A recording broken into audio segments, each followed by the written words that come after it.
Good. Okay. All right. All right, good morning. My name is Bob Swain, Tesla Science Foundation in Norworth, Pennsylvania, just demonstrating some of the items that Nikola Tesla was part of the invention or invented himself. One is the egg of Columbus, and Nikola Tesla built an egg of Columbus a lot fancier than this. This is a do-it-yourself project, but it shows how the egg of Columbus actually worked. And we take an egg here. This is aluminum.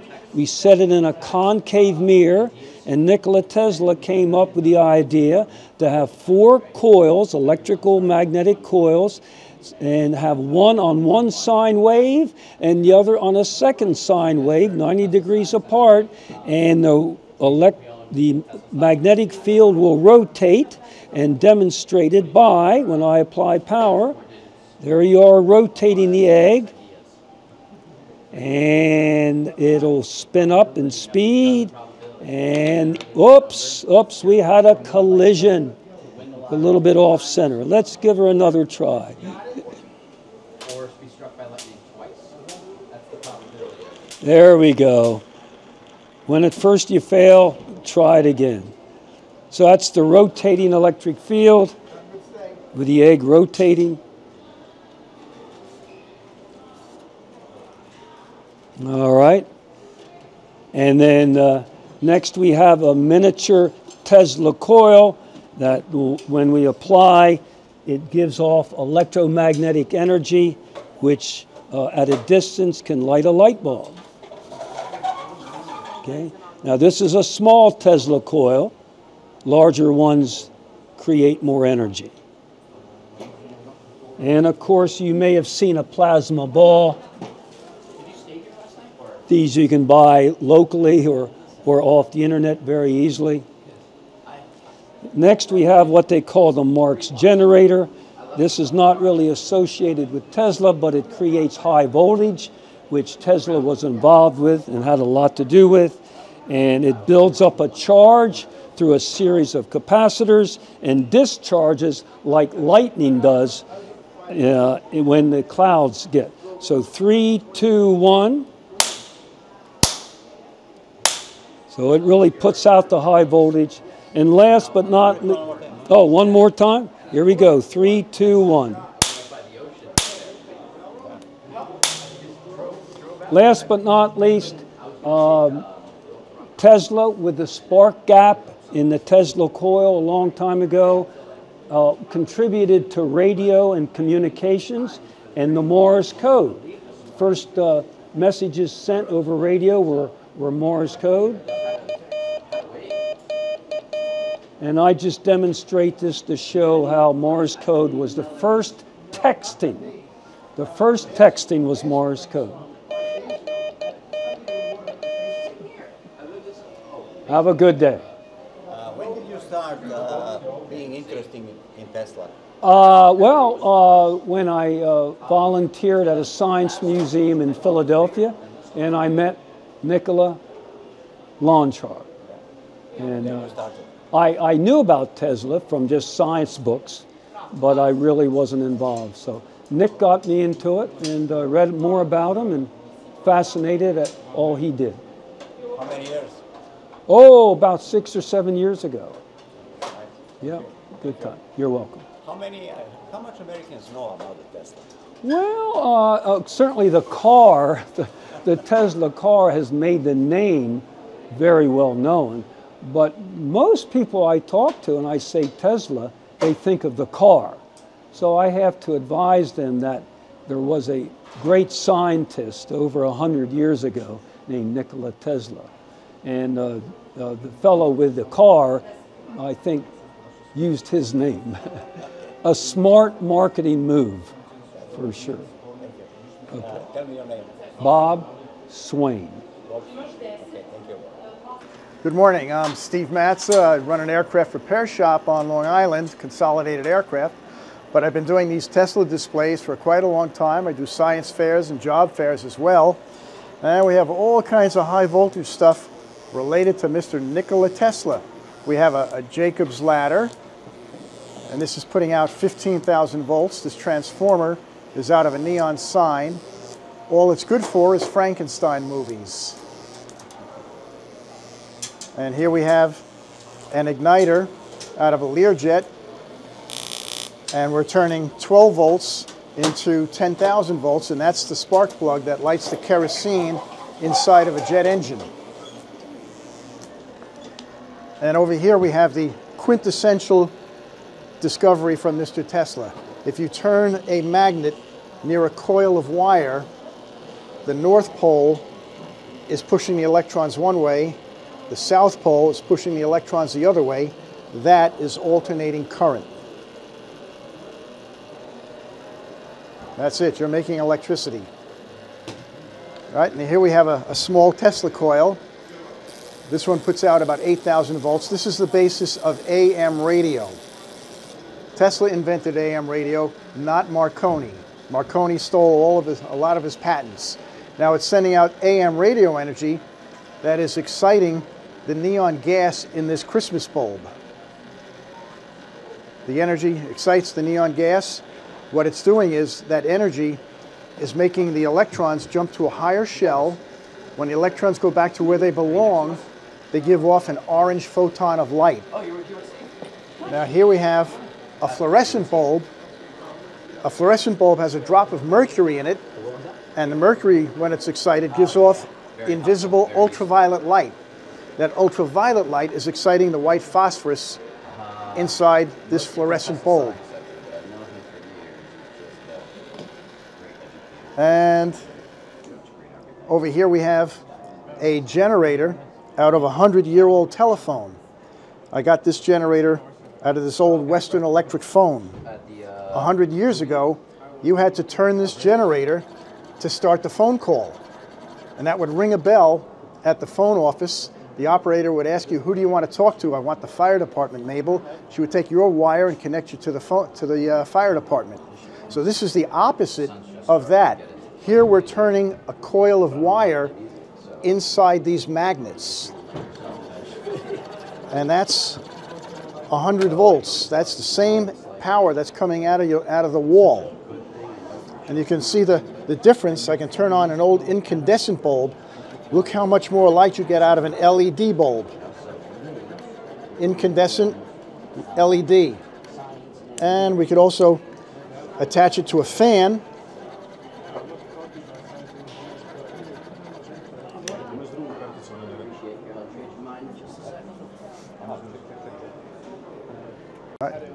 Going. And over here we have an induction motor. We're taking 110 volts and we're putting into this stator assembly, and these coils get energized in sequence, and here's the rotor that fits inside of it. That's the shaft that's coming out the top. And what's amazing about this, it's a staggering invention to make a motor without the carbon brush. This is an old style motor, and in this motor the power goes into the motor, into this carbon brush, and the carbon brush puts the power into this armature that turns. And as it turns, you get a lot of sparks, and the carbon wears out after a couple of 100 hours. So it's a very inefficient motor, and it makes radio static, which people don't like. So they dared Mr. Tesla to make a motor without the carbon brush. And he figured it out in his head, and there it is. Induction motors are everywhere. They're in your laptop, they're in a washer, a dryer, electric cars, fans, and they basically never wear out because there's no carbon brush. And over here we have, these two pieces make up a generator out of a Learjet. This is called a rotor because it's rotating, and right now it's not energized. If I put 12 volts into it off an old computer battery, it becomes a very strong north-south magnet.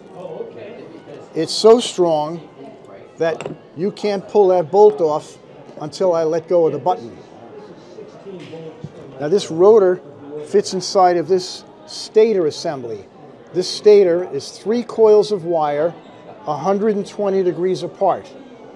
So when this is turning, these 6 poles are turning inside these 3 coils, You get pulses of electricity out of the 3 wires, not at the same time.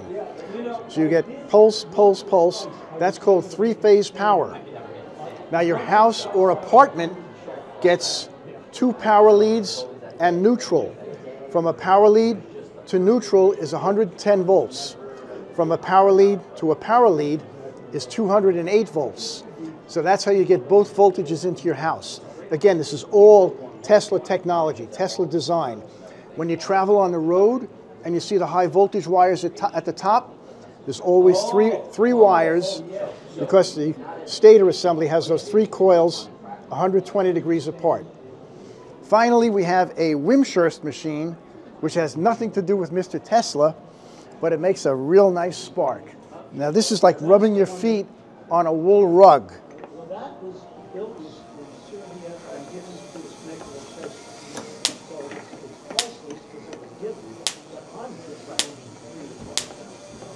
Now that happens so fast, your camera may not be able to catch it. That happens like in a millionth of a second, and the camera may not pick it up. If I do it a few times, it may catch it.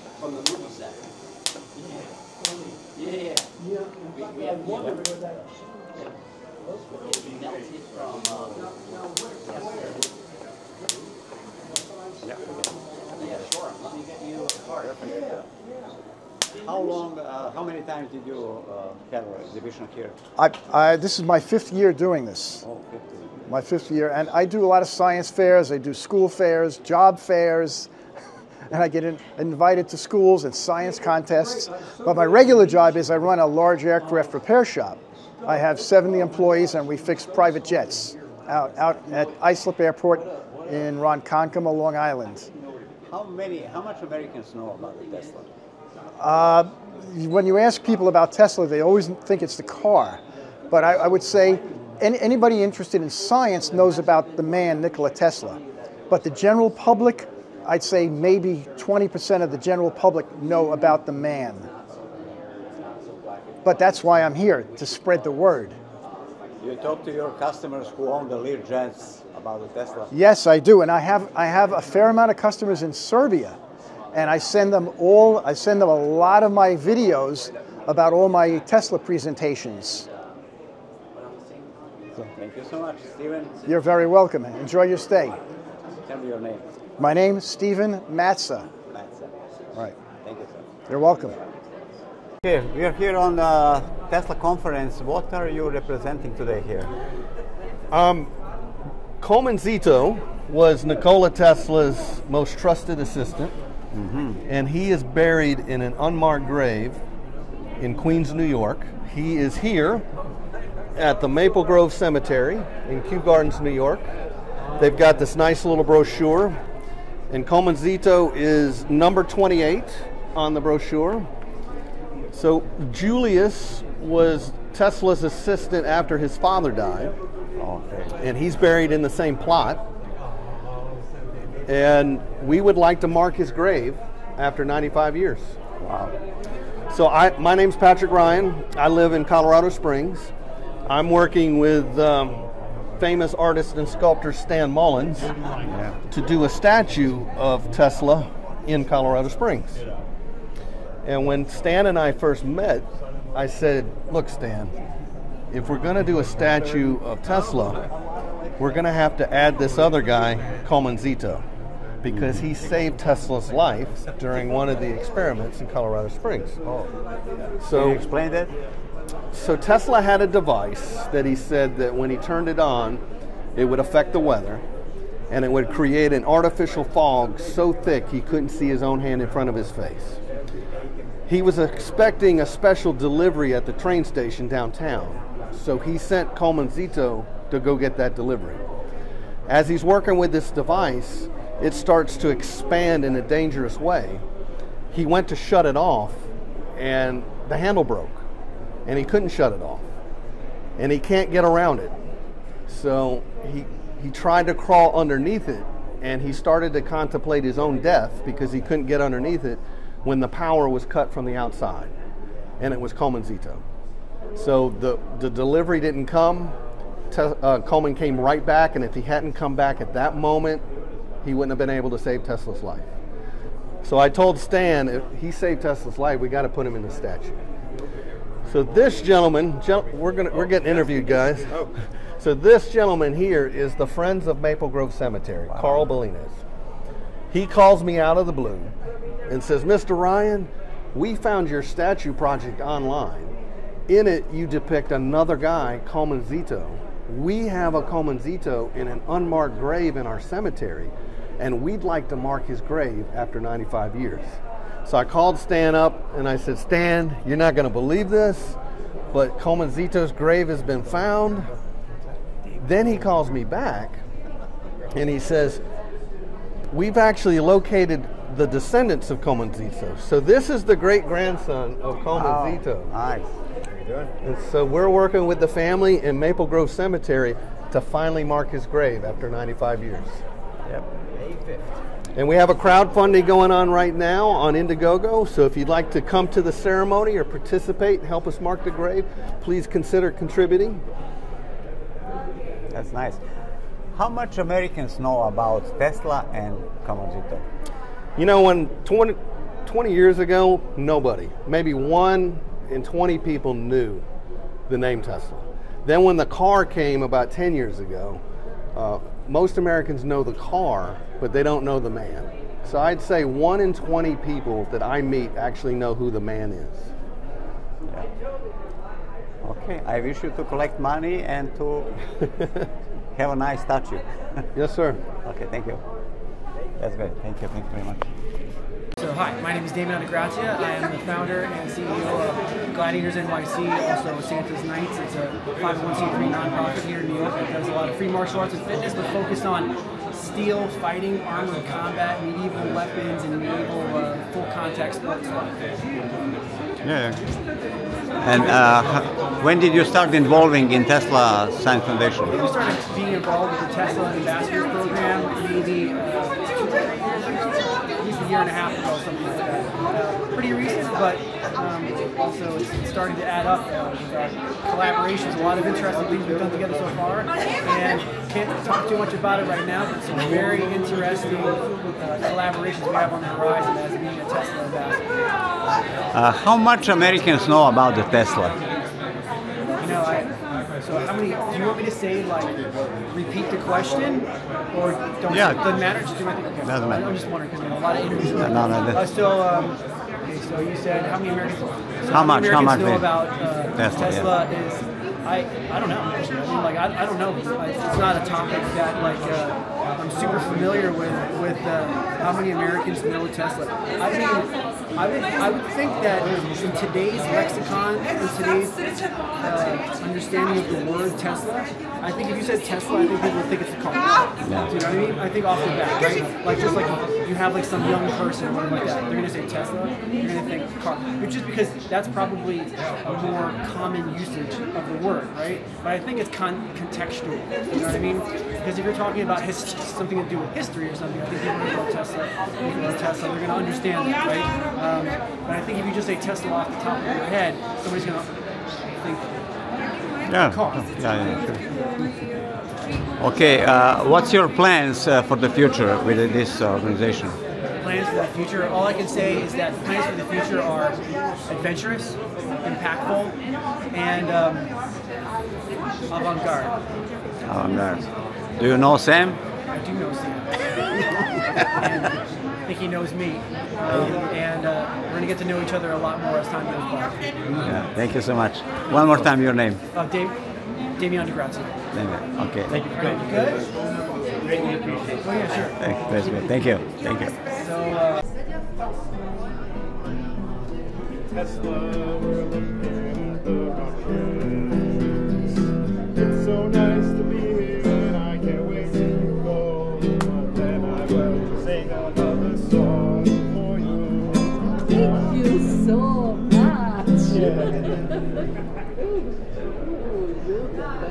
Yeah, thank you. You're the best. Thank you. It's special. Good evening. My name is Daniel Dermer from the Angel Program. I'm happy to be here at the New Yorker Hotel as an honored guest of the Tesla Science Foundation. I'm here tonight not only to participate in this wonderful 12th anniversary event, but also to talk about the Angel Program and how we can take a United States-based organization that is meant to support not just military in the United States, but also their families, and to see if we can go and we can carbon copy that and put that in Serbia to help the Serbian military and the Serbian families. I look forward to talking to everyone. My contact and my friend is Sam Mason from the Tesla Science Institute in New Jersey, as well as Nick and a whole host of the other folks that have invited me back for the second year, and I'm very happy to do that. And I'm very happy to work along with them and also to advocate for the production of and the producing of a film to commemorate the Halyard mission and General Mikhailovich. Okay, and so really hoping to be involved with that project because after all it is military, and the Angel Program is all about helping the military. And as we know, what does an angel do? In the same way that the Serbian people way back prior to the Halyard rescue mission, what did the people do? They acted like angels. They came and they helped to kind of spirit away the downed pilots, to hide them and to make it possible for the rescue mission to succeed. And isn't that what an angel does? So there's a perfect tie-in between the Angel Program and everything that has gone on with Halyard, as well as linking the people in the United States better with the people in Serbia. How much the United States take care about veterans, military veterans? Say that again, please. How much the United States take care about the veterans, military veterans? There are a lot of resources that go to help veterans in the United States. The difference with the Angel Program and our parent organization is active duty. And so we're going to try and work on bringing the program to Serbia, which will also work not just with Serbian veterans, but also the active duty.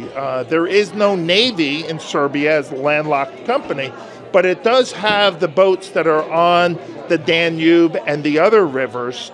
And so we're hoping that we can use those Navy-esque type of forces and assist them and their families, as well as regular Army or Air Force, as well as their families, because everybody knows the military folks make a commitment to support their nation, but the family goes right along with it. And it's very important to support not only those that take up arms in defense of their nation, but also their families that support the active duty military folks. Can you tell me your name one more time? My name is Daniel Dermer, and I am from the Angel Program of New Jersey. Hi, so my name is Joshua Stilley. I'm with the CDC for Camden, New Jersey. I'm working with Samuel Mason, the president from Tesla Science Organization. We're bringing the Tesla Science Foundation to the city of Camden. When I took my trip to Serbia in July, it made me very excited about the science, the technology, the spirituality, and just how nice the Tesla people are. I believe in what you guys are doing to your community as far as education, engineering, and science and technology, and I want to adopt that philosophy and bring it into my community. So we already have a property, 538 Broadway. It's an older bank building, and we're going to look to move the Science Foundation into that building and have schools, foreign exchange students coming in from Serbia, coming to our city of Camden, and teaching our youth about Tesla's teaching and doctrines in science and technology. How many members do you have now, and how many members do you think you're going to have it? So we're working on a board right now. I have a few members that are engineers. They're doing robot technology, and I'm working with Sam Mason right now. So we have a small board. We have a few investors that are looking to get a part of the movement in the city of Camden for Nikola Tesla. So right now we're small, but you know, it all starts somewhere. How much people know about the Tesla? Who is Tesla? So in my community, I want to say not much, but we're looking to make a huge, serious impact with his philosophy and teaching in our community. Tell me one more time your name. Joshua Stilley. Hi, I'm Dr. Ken Neckick. I'm the veterinarian that has founded the Nikola Tesla Innovation Institute. And this is our 5th or 6th year that we've been to the conference. We have started the Institute with the premise that we're going to connect everything together. So this Institute that we founded is a connector for Tesla admirers, for Tesla information, for Tesla technologies that are healing, and that's what we're doing today. So today we have some demonstrations and some examples of what Tesla helped bring forward that would allow healing and vitality, because it increases energy in your body. So we have the whole full circle that we're going to do, but Tesla's one whole quarter on the medicine wheel itself. Right. So the idea is that we're going to put everything together, and mind, body, spirit, emotion, frequencies, all are part of well-being, so we're all going to manage them, which I don't think anybody else is doing as far as comprehensively. Okay, so we have the merchandise, and we have these, and this shows everything that we're into, but we have 3 projects, and we're creating the medicine wheel that we're talking about. This healing facility will support a homeless shelter for people and a homeless shelter for pets. So there's 3 things all in one location, and the comprehensive healing facility will work with Western medicine and the homeless people. The homeless people will be our workforce to take care of the homeless pets, and that is all supported by a veterinary hospital and Western medicine and all the other alternative therapies as well, which is very unique. And then we have this concept of fully immersive experience that is another project that we're doing, which is this. So the fully immersive experience, we're pretty much taking the, for example, I used with this graph was the Vincent van Gogh art exhibit that was called Fully Immersive, where they digitized his art, animated it and choreographed it to music. And what we did is, I'll show you down here.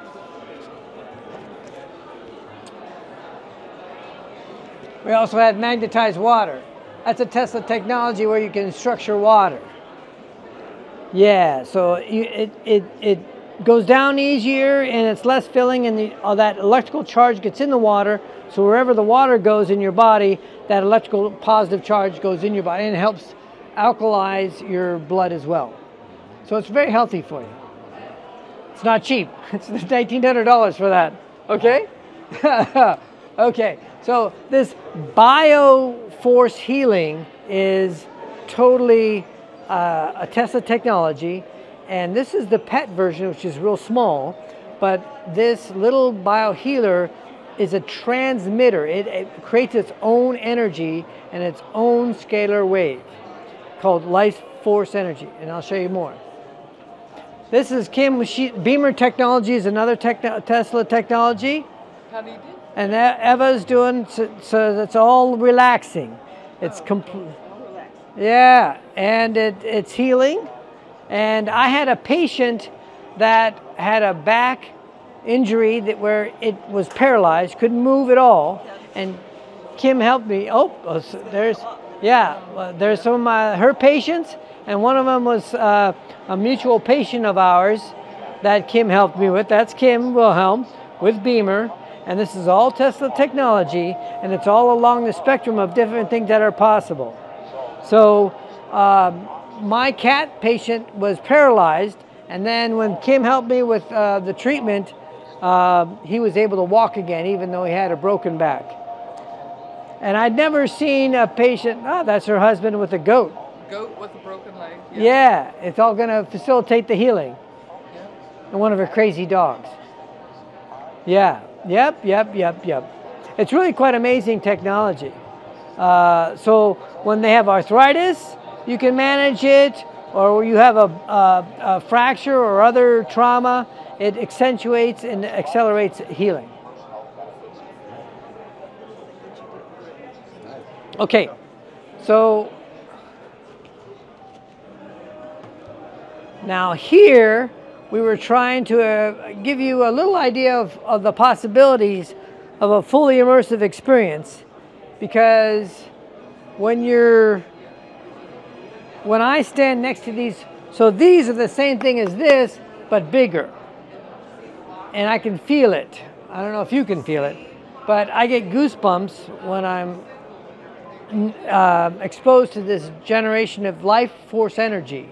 And they have entire hotels that are equipped with beds and rooms, and the swimming pool in different areas that have these generators that will allow the body to have more energy and allow the metabolic process of healing to be facilitated and accelerated.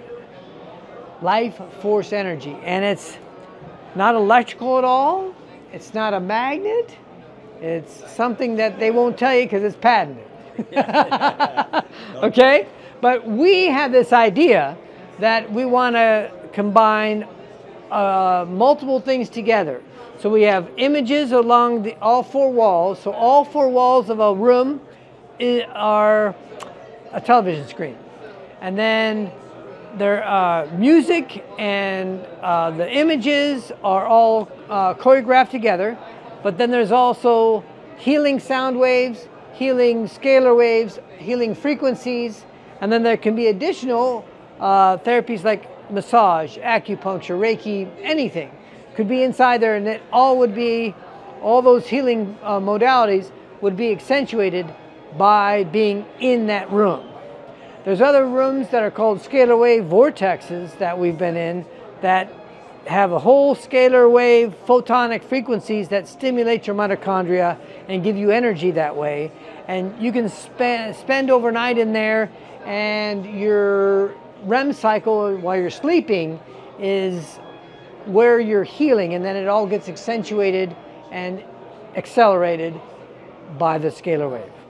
So these technologies are really interesting, and we feel that since everything is connected, we want to combine or give people the opportunity to educate themselves to be able to meditate, exercise, and combine everything together. Their diet, their supplements, the water, like the structured water. Everything could be better, and learning how to do that properly for their individual needs genetically, it's different for everybody. So you have to go through the process for yourself and find out what works for yourself. And we're giving people the opportunity to do that. Thank you so much. Tell me one more time your name. I'm Dr. Ken Nekic. Thank you so much.